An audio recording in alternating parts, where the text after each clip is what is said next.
What's up, Envy Babies? It's Princess Thea, and I'm back with another video. And today we are doing a side part lace closure quick weave with highlights. That was a lot to say, but stay tuned. I'm gonna show y'all exactly how I do it. So of course, every time I do a quick weave, I start with my basic braid down. There's a video on my channel already with how I do my braid downs, and then I went ahead and applied the cap and put the lace glue on the area in which the closure is going to be on, just so that part is, see-through, clear, whatever. And then my client has like kind of thin edges, so I never want to glue on top of her hair. So as you can see, I outline like behind her edges to make sure that glue doesn't get on her edges at all. And I know for a fact like glue's not going to get on her hair anyways, because I always use this protective cap. But just for extra security, I always make sure I don't even worry about getting glue tracks, none of that, no tension, no anything on people's edges if they're already thinning. So as you can see, like earlier in the video, I went and I pointed out the area that I had outlined, and I just skipped that whole part, but it's still going to lay the way I need it to lay based off of how I lay my tracks. Basically, I'm just going to angle them a different way to where it's not just like straight across. I'm going to angle them towards her face a little bit, and that's going to cover up that whole area to where you don't even notice that there's not tracks right there. But as you can see, her hairline is a little bit thinner, and this is just how you protect your client's hair so when it's growing out more. I think she had like braids or something, or like ripped something out of her hair. I don't remember what she told me, but yeah, she definitely has a whole lot of hair. It's just thinning right now, and we just need to give it a break for a little while until, it grows back, of course. And we are on a healthy hair journey, so of course we are staying mindful of that. But in the meantime, in between time, we're gonna get into this install. So yeah, after I did that first part and I went ahead and put my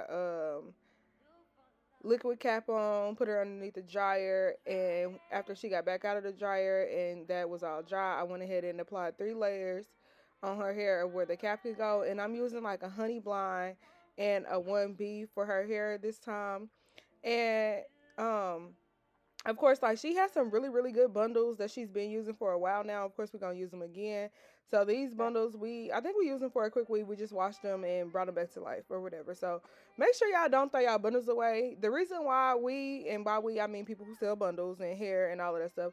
The reason why we charge so much is because the quality is so great. So when you're buying bundles, you do not need a new thing of bundles, a new set of bundles every single time you get your hair done.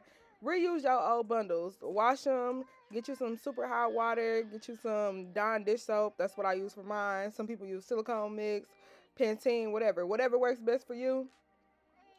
Wash them bundles in hot water and whatever soap of your choice and put them back in your head. Like, don't spend $500 on some bundles just to throw them away. But either way it go, I'm going to go ahead and take these bundles. Of course, they're already cut because, like I said, we used them before. And I'm just going to apply my glue on them, and I'm going to anchor them upward to the front of her head. And to add highlights on the quick weave, I just got one bundle of whatever color that you choose. My client chose honey blonde, which is probably like either a 30 or a number 27, whichever one. I don't even remember, honestly. But go ahead and do your first little couple of layers in the back with your 1B hair, and then we're gonna do a ratio of 2 to 1. So for every 2 black tracks that I lay, after I do those first couple of layers at the bottom, for every 2 black tracks, I'm gonna layer a honey blonde track. And once I get to a point like right above her ear where I know like, okay, it's time for my lace to go on, I waited till my lace dry. Once I get to a point to where like I'm up above her ear and I know that the closure is gonna meet, because this is a 5x5 closure, so I'm gonna stop laying my tracks in, and I'm gonna go ahead and go to the front and start laying my closure down and get into that. And I'm just gonna measure that. Of course, like I said, we use these bundles, and we also used the closure before too. The closure is a really good closure, so of course we reused it. And so with that, we are gonna customize it for a side part, because I think originally we always used it for a middle part. But yeah, we're gonna go ahead and customize it for a side part. So I'm just gonna be cutting around the little ears and stuff just to make sure that it fits seamlessly around her head. and then I'm just gonna go ahead and lay it down. If you get to a point where it's an area that needs glue that you haven't glued, just go ahead and apply 3 more layers in those spots that need the glue and go ahead and lay those down. And then I'm gonna take a needle and some thread, and I'm just gonna go ahead and sew around the perimeter of the closure and keep it moving just like that.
Now that I have my closure sewn down, I'm just going to go ahead with my hot comb and comb back all the hair. And then I'm going to take my elastic band and place that down and keep my band on for the duration of the time.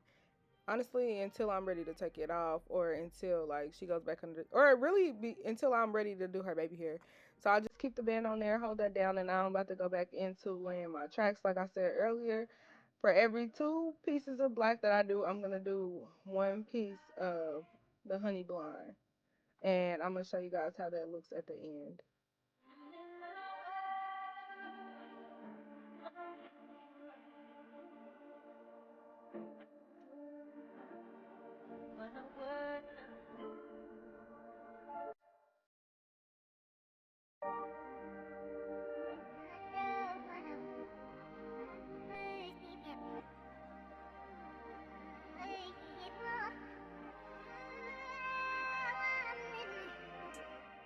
So once you have it all the way up, it should look just like this. Like I said, it should mesh very well. It should look pretty seamless and effortless, as if you went in and weaved in some highlights yourself. This is just a quicker and easier way, and a easier way for a quick weave method to add highlights, and so you know you can reuse your bundles again.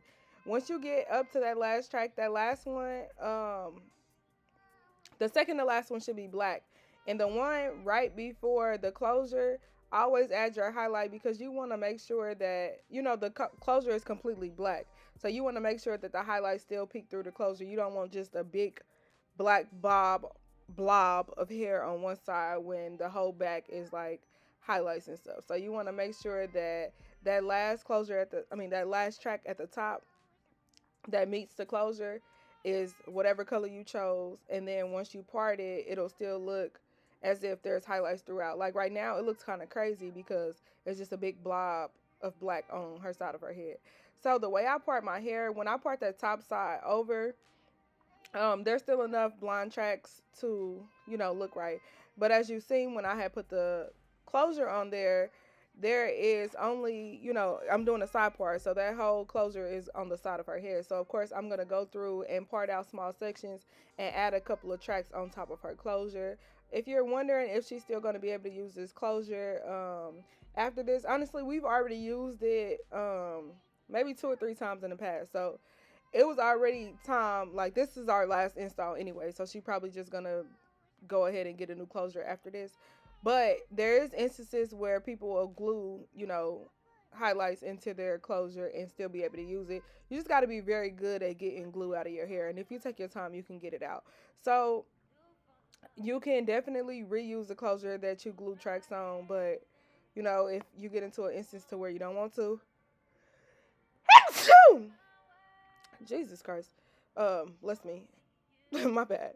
If you get into an instance to where you don't, you know, want to reuse your closure, you can always get a new one, which is way better than just replacing all the bundles. Just replace your new closure, call it a day, and you know, eat them up like you ate them up the first time you wore it.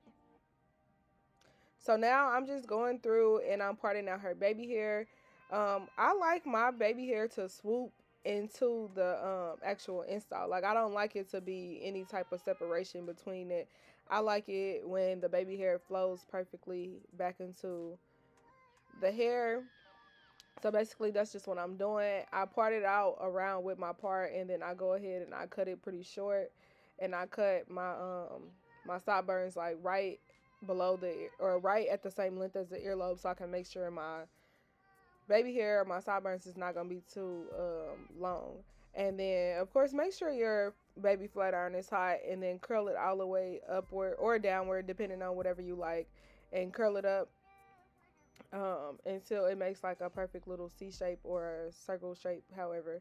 And then I'm just gonna go ahead with my foam and place that directly on her hair. And then I'm just gonna swoop it around as if I was doing finger waves and like swoop it around until it gets to the position that I want it in. A lot of times when you have those tracks, like I don't know if you guys can tell from this angle, but they peek through a little bit, but that doesn't matter because the moment that you dry them and comb out the mold and stuff, you'll be fine. So at this point, I had went ahead and put my client under the dryer so it can completely dry. Now I'm just combing out the mold. And if you have watched my videos in the past, you know that whenever I put my clients under the dryer for the mold, I just go ahead and place a wig cap on top of their head and just place them under the dryer until it's completely dry.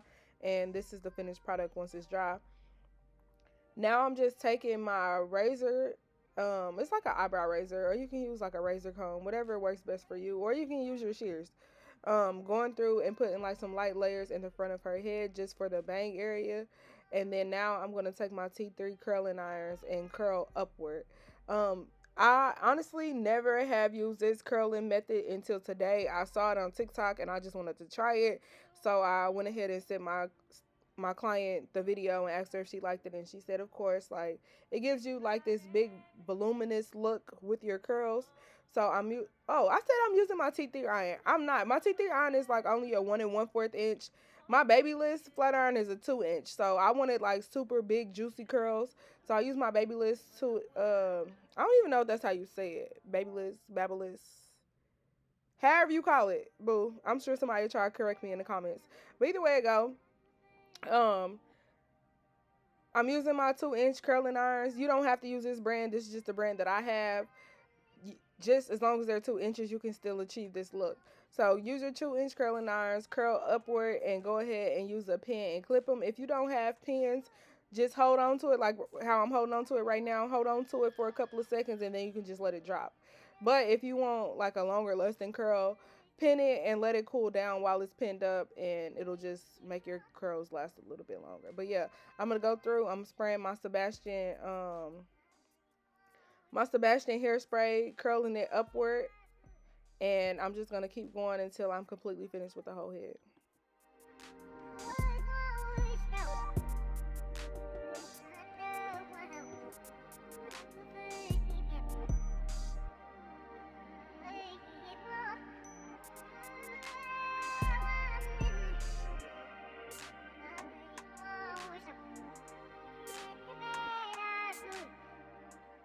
When you're finished curling, the curl should look just like this. And now I'm going to go ahead and drop the curls and comb them out.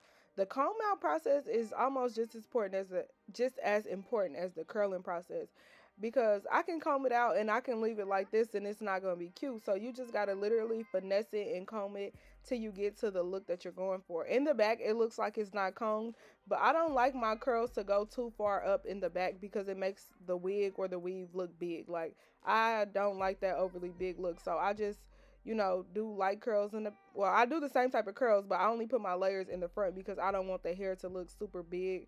It's just like an old school grandma look to me, and I just don't prefer it for me or for my clients. And I just go ahead and I just keep fingering through and it fingering through it, combing through it. As you can see, the curls is popping, the color is popping, all of that. So we're just gonna keep on combing around and combing through it until you get to the look you're going for. And that's pretty much it on this quick weave process. Um, it's pretty simple to do. Well, practice and it'll be simple. I don't like calling stuff simple because if you do it and it was hard, then now I feel bad for telling you it was easy and now you out here giving people the F them up special. But yeah, so go ahead and comb through and you just keep going. Like if y'all ever wonder why hairstylists keep on playing y'all hair and combing y'all curls through, it's just to give it the desired look. The comb out is super important because sometimes you can comb, like you can do perfectly good curls, but if you don't comb them out properly, it won't give that look that you're going for. But of course, like as y'all can see, my client loved her curls and loved how they was combed out. And yeah, like I said, this is the final look. Make sure y'all go ahead and hit those comments up and let me know what you think. And, you know, if y'all decide to try it, make sure y'all go ahead and add me on Instagram or follow me on Instagram. I'll definitely follow you guys back. And let me know or tag me in a post to let me know y'all, you know, try my method. But yeah, this is the final look. Thank you guys for tuning in. I will see y'all in the next video. Bye.